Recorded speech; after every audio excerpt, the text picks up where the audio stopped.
আচ্ছা কি হবে যদি আমরা ইউটিউবে 6টা ভিডিওকে একসাথে আপলোড করে দিই শিডিউল করে। এই এক্সপেরিমেন্টটা করার জন্য আমি খুবই এক্সাইটমেন্ট ছিলাম। তো আবার কি চ্যালেঞ্জটি স্টার্টও করে ফেললাম। এই এক্সপেরিমেন্টটা করার জন্য যেসব জিনিসগুলো আমার মাথার মধ্যে ঘুরছিল, এক, ইউটিউব কি আমাদের ভিডিওগুলোকে পুশ করবে, যেহেতু তার উপরেও ভিডিও রয়েছে এবং একসাথে অনেক কটা ভিডিও আছে, তাদের ভিডিওগুলোতে কত হাইয়েস্ট ভিউজ আসবে এবং কত কম ভিউজ আসবে এটাও দেখার বিষয়।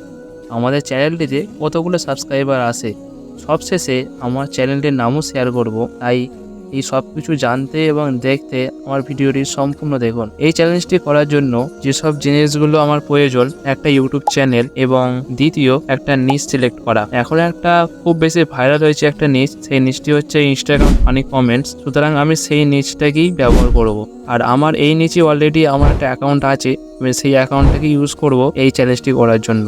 আর এর ভিডিওগুলো আমি আগে থেকেই তৈরি করে রেখে দিয়েছিলাম, যেহেতু আমি আগেই বলে এক্সপেরিমেন্টটা করব। এবার খালি শুধু আপলোড করার। আপনারাও আমার সাথে ভিডিও শেষ পর্যন্ত থাকুন এবং অনেক কিছু জানতে পারবেন ইউটিউব শর্টসের বিষয়ে। আর আপনারা যদি এই পদ্ধতিটা যদি জেনে যান, তাহলে আপনাদের বহুত সময় বেঁচে যাবে এই ইউটিউব শিডিউল এর মাধ্যমে। এক প্রকার এটা একটা ইউটিউব অটোমেশন হয়ে যাবে। চলুন ভিডিওগুলো আপলোড করা যাক। এই স্ক্রিনশটটা হচ্ছে আলাদা আলাদা ডেটে ভিডিওগুলো পাবলিশ হওয়ার শিডিউল।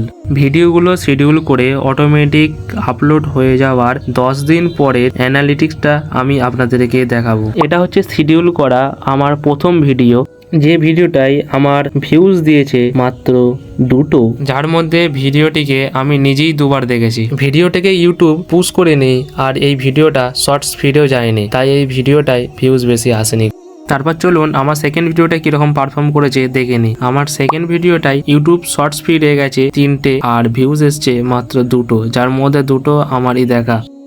এবার সময় হচ্ছে 3 নম্বর ভিডিওর। 3 নম্বর ভিডিওটা আমার 679টা শর্টস ফিডে গেছে আর ভিউজ এসছে 442টা, যেটা আগে 2টোর ভিডিও থেকে অনেক ভালো পারফর্ম করেছে। এই ভিডিওটা এত ভালো পারফর্ম করার জন্য কিছু কারণ আছে, আর সেই কারণটা আমি ভিডিওর আগে বলবো। এই ভিডিওটার বেশিরভাগ ভিউজ এসছে শর্টস ফিড থেকে, আর এই ভিডিওটাকে 65% মানুষ ক্লিক করেছে আর 34% মানুষ এই ভিডিওটাকে সোয়াইপ আপ করে দিয়েছে। এরপর সময় হচ্ছে 4 নম্বর ভিডিও। 4 নম্বর ভিডিওটাই আমার ভিউজ এসছে 22টা আর 36 জন মানুষদের কাছে এই ভিডিওটা পৌঁছেছিল।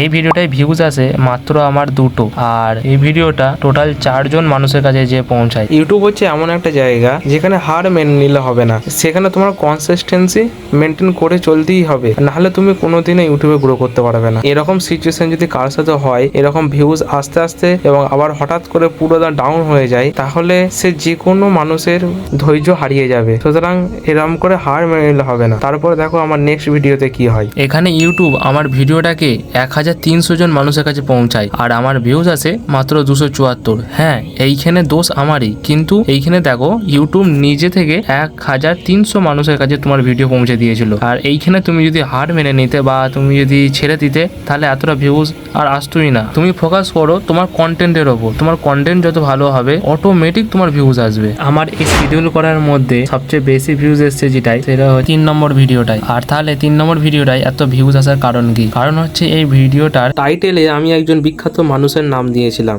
আর এর যে থাম্বনেলটা ম্যাচিং করে দিয়েছিলাম, সেই জন্যই এত ভিউজ আসে। এখানে ভিউজের চ্যাপ্টারটা মিটিয়ে এখানে যেটা আমাদের মেন বিষয় দেখাচ্ছিল, ইউটিউব আমাদের ভিডিওটিকে পুশ করে কিনা। আমি যতদূর দেখে বুঝলাম, হ্যাঁ ইউটিউব পুশ করে, কিন্তু যদি ওপরে ভিডিও আপলোড করা থাকে তাহলে তুলনামূলক একটু কম পুশ করে। আর যদি ডেলিকার ভিডিও ডেলি আপলোড করো তাহলে বেশি ভিউজ আসার বেশি সম্ভাবনা থাকে। আর দ্বিতীয় আমাদের যেটা দেখার বিষয় ছিল, আমাদের হাইয়েস্ট ভিউজ কত আসে। আমার হাইয়েস্ট ভিউজ সেটা তো আপনারা দেখতে পেলেন, 442 হচ্ছে আমার হাইয়েস্ট ভিউজ আর লোয়েস্ট ভিউজ হচ্ছে 0। আমার চ্যানেলে সাবস্ক্রাইবার এসছে মাত্র 2টো, একটা এসছে সবচেয়ে হাইয়েস্ট ভিউজ থেকে আর একটা সাবস্ক্রাইবার যে ভিডিওটাই আমার সবচেয়ে বেশি শর্ট স্পিডে গেছিল সেই ভিডিওটা থেকে এসছে। আর এখন আমার চ্যানেলে টোটাল 6টা সাবস্ক্রাইবার আছে। আর সবশেষে আমি আপনাদেরকে বলেছিলাম আমার চ্যানেলের নাম বলবো, যে চ্যানেলটিতে আমি এই এক্সপেরিমেন্টটা করেছি। আমার চ্যানেলের নাম হচ্ছে কমেন্ট ক্যাপচার।